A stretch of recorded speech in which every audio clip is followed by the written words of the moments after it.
Salam alaikum, j'espère que vous allez très bien. On continue notre leçon sur le produit scalaire dans le plan et ses applications, études analytiques. Aujourd'hui, on va travailler une application, bien un exercice d'application. Alors, dans le plan P, muni d'un repère orthonormé OIJ, on considère les points A de coordonnées 1, 2, B de coordonnées moins 2, 1 et C de coordonnées moins 3, 4. Première question, déterminer les coordonnées des vecteurs AB, AC et BC. Deuxième question, A, calculer AB scalaire AC et déterminant AB, AC. B, calculer AB, AC et la distance BC. C, calculer cosinus AB, AC et sinus AB, AC. D, en déduire la mesure principale de AB, AC. Bien, alors, comme réponse, on va commencer par la première question. C'est la détermination des coordonnées de AB, AC et BC.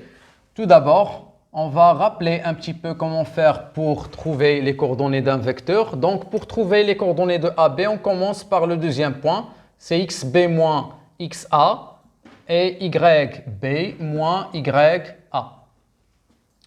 AB a comme coordonnées XB, c'est moins 2, XA, c'est 1, donc c'est moins 2, moins 1. YB, c'est 1 et YA, c'est 2. En fin de compte, on va trouver que AB a comme coordonnées moins 3 et moins 1. On fait la même chose pour le vecteur AC et pour le vecteur BC. Donc pour AC, moins 3 moins 1, c'est moins 4. Et 4 moins 2, c'est 2. Pour BC, moins 3 plus 2, c'est moins 1. Et 4 moins 1, c'est 3. Alors, c'est la réponse pour la première question. Deuxième question, A. La deuxième question, c'est calculer le produit scalaire AB, AC et le déterminant des deux vecteurs AB, AC. Premièrement, le produit scalaire AB, scalaire AC. On va remplacer chaque vecteur par ses coordonnées. Donc, c'est moins 3, moins 1, scalaire. AC, c'est moins 4 et 2. En fin de compte, on va trouver moins 3 fois moins 4, c'est 12. Et moins 1 fois 2, c'est moins 2. Le plus, donc c'est moins 2 égale à 10. Déterminons AB, AC. AB, AC. Vecteur. Donc, les coordonnées de AB, c'est moins 3, moins 1. Et les coordonnées de AC, c'est moins 4, 2. Égale. Moins 3 fois 2 égale à moins 6. Moins 4 fois moins 1 égale à 4. Avec le moins entre les deux opérations. Donc, égale à moins 10. Bien. C'est pour la première question de deuxième partie. A. B. On passe à B. Donc, on veut calculer la distance AB, la distance AC et BC. Rappelons un petit peu la propriété. Pour calculer la distance AB, il faut travailler avec l'expression XB moins XA, le tout au carré, plus YB moins YA, le tout au carré. Mais pour faciliter un petit peu la tâche, on a déjà les coordonnées de AB. On travaille directement. Alors, c'est la racine de moins 3, le tout au carré, et plus moins 1, le tout au carré, égale à racine 9 plus 1 égale à racine 10. AC. De la même manière, racine. Donc, AC, c'est moins 4 au carré, moins 4 au carré, plus 2 au carré, égale à racine 16 plus 4 égale à racine 20. BC égale racine moins 1, le tout au carré, plus 3 au carré, égale à racine de 1 plus 9, égale à racine 10. Bien. La question c'est calculer cosinus AB/AC et sinus AB/AC. Donc pour le cosinus, c'est cosinus AB AC. On travaille avec l'expression qui nous dit que le cosinus de ABAC est le produit scalaire ABAC sur la norme de AB, ça veut dire la distance AB, la norme de AC, ça veut dire la distance AC. Égal. On a déjà calculé le produit scalaire ABAC, on a trouvé que c'est égal à 10, alors c'est 10 sur AB fois AC, donc on a AB égale à racine 10 et AC égale à racine 20. En fin de compte, on va trouver que c'est égal à racine 2 sur 2. Bien, pour le sinus. Sinus AB AC. Sinus AB AC égale à le déterminant AB AC sur la distance AB fois la distance AC. On a déjà calculé le déterminant. On a trouvé que c'est égal à moins 10. Alors, c'est moins 10 sur racine 10 fois racine 20, qui est égal à la fin, racine 2 moins racine 2 sur 2. Donc, c'est la réponse pour la question C. Alors, on passe maintenant à la question D. Donc, D, on veut trouver la mesure principale de l'angle alpha, ou bien de l'angle ABAC. Pour cela, on va utiliser les données concernant le cosinus et le sinus de cet angle. Bien. Alors, on a cos de ABAC égale racine 2 sur 2. On essaie de trouver un angle, déjà parmi les angles usuels, qui a comme cosinus racine 2 sur 2. Donc, l'angle qu'on a, c'est cosinus pi sur 4. Pour la deuxième, et sinus ABAC égale à moins racine 2 sur 2, qui est égal à le sinus, ou bien moins le sinus de pi sur 4. D'après ces deux expressions, on ne peut pas directement trouver la mesure principale de cet angle, alors on va faire des petites modifications sur les expressions.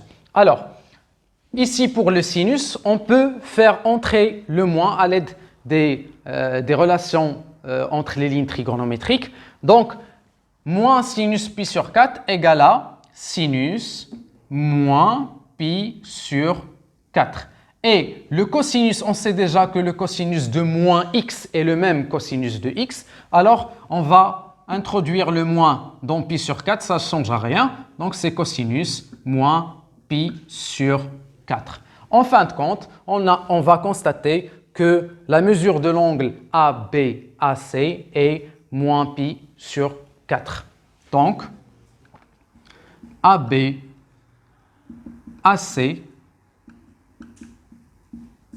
est congru à moins pi sur 4 modulo de pi. Alors, on a terminé la première partie de l'exercice. On passe à la deuxième partie. Question numéro 3. Déterminer l'équation de la droite delta passant par A et perpendiculaire à BC. Déterminer l'équation du cercle C de centre C et passant par A. Cinquièmement, A. Déterminer les points d'intersection de C avec les deux axes du repère. B. Étudier la position relative de C par rapport à delta. Donc, pour réponse, troisième question. On a la droite delta et passe par le point A est perpendiculaire à la droite BC. Donc, c'est la droite BC. Et le point A, donc la droite delta, elle va passer par le point A et sera perpendiculaire à BC, ce qui mène à dire que le vecteur BC est un vecteur normal à delta. Alors, puisque delta est perpendiculaire à la droite BC, alors le vecteur BC est un vecteur normal à delta. Alors, pour déterminer une équation cartésienne, on a besoin de deux données, c'est le vecteur normal et le point. Le point, c'est A et le vecteur normal, c'est BC. Bien, soit un point M de coordonnées x, y appartient à la droite delta. M appartient à delta signifie que AM scalaire BC égale à 0. Cela équivalent à AM c'est x moins XA c'est x moins 1 et y moins 2. Scalaire BC c'est moins 1, 3 égale à 0. Produit scalaire, moins 1 facteur de x moins 1 plus 3 facteur de y moins 2 égale à 0. Équivalent à moins x plus 1 plus 3y moins 6 égale à 0. Équivalent à moins x plus 3y plus 1 moins 6, c'est moins 5 égale à 0. Donc, cette équation est l'équation cartésienne de la droite delta. Bien, on passe à la quatrième question. Quatrièmement, on veut déterminer l'équation du cercle C, de centre C, et passons par A. Donc, on a besoin du rayon. Comme on a le centre, on a besoin du rayon. Alors, le cercle C, il a comme centre le point C et il passe par le point A. Alors, son rayon est la distance AC. On a vu déjà, on a la distance AC égale à racine 20. Le cercle C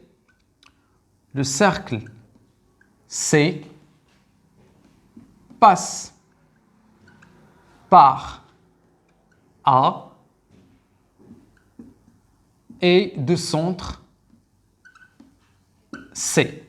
Alors, son rayon est R égale à AC égale à racine 20. Bien, on a le centre de ce cercle et on a son rayon. On peut directement déterminer l'équation cartésienne. Soit un point M de coordonnées x, y appartient au cercle C.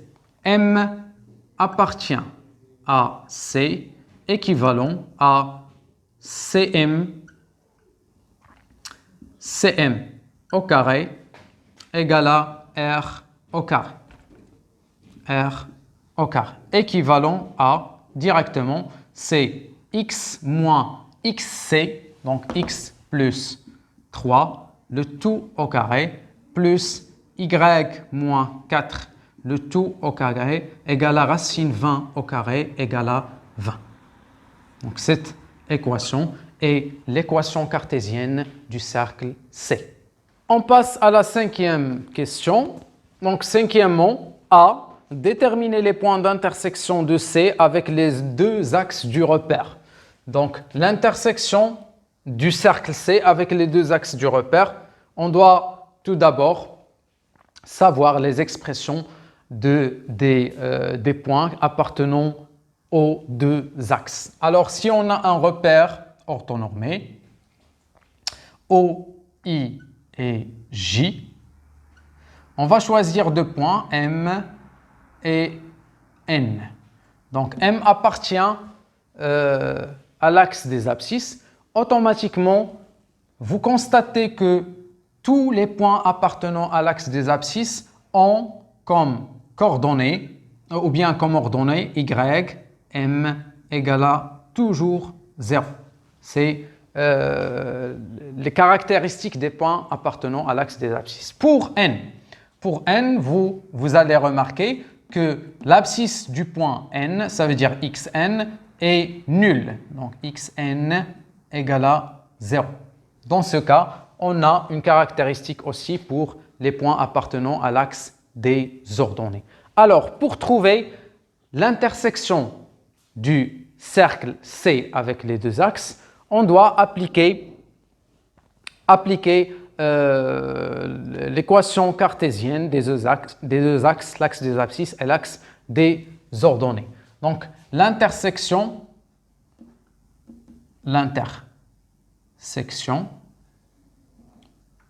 de C avec, premièrement, l'axe des abscisses. L'axe des abscisses. Donc, l'intersection de C avec l'axe des abscisses, on va remplacer Y par 0. On remplace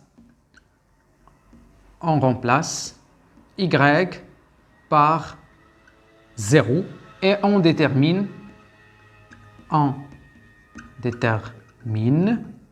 X. Bien. Alors on a x plus 3, le tout au carré, plus y moins 4, c'est 0 moins 4, c'est moins 4. Le tout au carré égale à 20. Cela implique que x plus 3, le tout au carré, égale à, ici c'est 16, déplacé vers le deuxième côté, 20 moins 16, c'est 4. Racine aux deux côtés, donc racine de x plus 3, le tout carré égale à racine 4, égale à 2. Racine de x plus 3, le tout au carré, c'est la valeur absolue de x plus 3, égale à 2.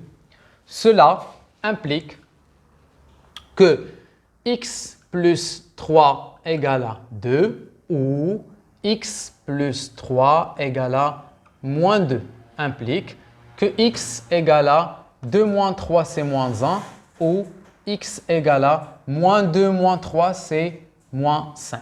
Donc, l'intersection des deux figures, l'intersection de C avec l'axe des abscisses, c'est OX égale les deux points, on va prendre le point E, des coordonnées moins 1 et 0, et le point F de coordonnées moins 5, 0. Passons maintenant à l'axe des ordonnées. L'axe des ordonnées. Pour trouver l'intersection entre C et l'axe des ordonnées, on remplace x par 0. On remplace x par 0. Bien. Alors on a x plus 3, c'est 0 plus 3, c'est 3 au carré, plus y moins 4, le tout au carré, égale à 20. Implique que y moins 4, le tout au carré, égale à 20 moins 9, c'est 11. Implique que la valeur absolue de y moins 4 égale à racine 11. Implique que y moins 4 égale à racine 11 ou y moins 4 égale à moins racine 11. Cela implique que y égale racine 11 plus 4 ou bien 4 plus racine 11 ou y égale à 4 moins racine 11. Bien. Alors, en fin de compte, on va trouver les points d'intersection. Donc, l'intersection de C avec l'axe des ordonnées est égale,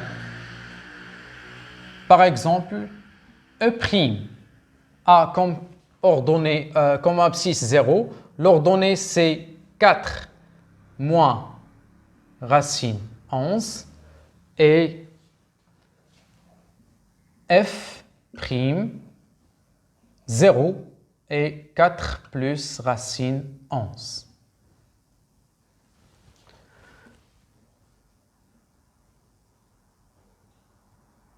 Bien. Donc, c'est la réponse pour la question A. Alors, pour la dernière question, pour trouver ou bien étudier la position, on doit calculer la distance entre le centre de C et la droite delta. Alors, on a la distance entre C, le centre du cercle C, et la droite delta, égale la valeur absolue de moins xc plus 3yc moins 5 sur racine de 1 au carré plus 3 au carré, égale xc, c'est moins 3, alors moins, c'est 3, plus yc, c'est 4, donc c'est plus 12, moins 5, valeur absolue, sur racine 10, égale à 10 sur racine 10, égale à racine 10 qui est inférieure au rayon qui est R égale à racine 20. Alors, comme la distance est inférieure au rayon, automatiquement, la droite coupe C en 2 points. D'où on a alors C ou bien delta coupe C en 2 points. En 2 points. Bien, déterminons ces 2 points. Alors, on aura besoin d'une représentation paramétrique de delta pour faciliter un petit peu la tâche. Représentation paramétrique de delta. Représentation paramétrique de delta. On a donc moins x plus 3y moins 5 égale à 0, équivalent à moins x égale à 5 moins 3y, équivalent à x égale 3y moins 5. On pose y égale à t. On a x égale 3t moins 5 et y égale à t avec t appartient à R. Donc ce système est la représentation paramétrique de delta. On remplace x et y dans l'équation cartésienne de C, alors C va être égal, ou bien le remplacement directement. Donc x c'est 3t moins 5 plus 3 le tout au carré plus y c'est t moins 4 le tout au carré égale à 20, équivalent à 3t moins 2 le tout au carré plus t moins 4 le tout au carré égale à 20. Des identités remarquables, c'est 9t carré moins 12t plus 4 plus t au carré moins 8t plus 16 égale à 20. Donc 4, 16, c'est 20. Avec 20, on va simplifier. Équivalent à 9t au carré plus t au carré, c'est 10t au carré. Moins 8t moins 12t, c'est moins 20t égale à 0. Cela équivalent à 10t moins 20t. Donc on va factoriser par 10t. Ça donne t moins 2 égale à 0. Cela équivalent à t égale à 0 ou t moins 2 égale à 0, équivalent à t égale à 0 ou t égale à 2. Bien, on a trouvé le paramètre t. On va remplacer dans la représentation paramétrique pour trouver les points d'intersection. Si on remplace, dans le premier pas, on remplace t par 0. Dans le cas t égale à 0, on a x égale à moins 5 et y égale à 0. Dans le cas t égale à 2, on a x égale 3 fois 2, c'est 6, 6 moins 5, c'est 1, et y égale à 2. Donc, l'intersection de C et delta sont les points A, bien on change de point, le point M de coordonnées moins 5, 0, et le point N de coordonnées 1, 2. Merci pour votre attention.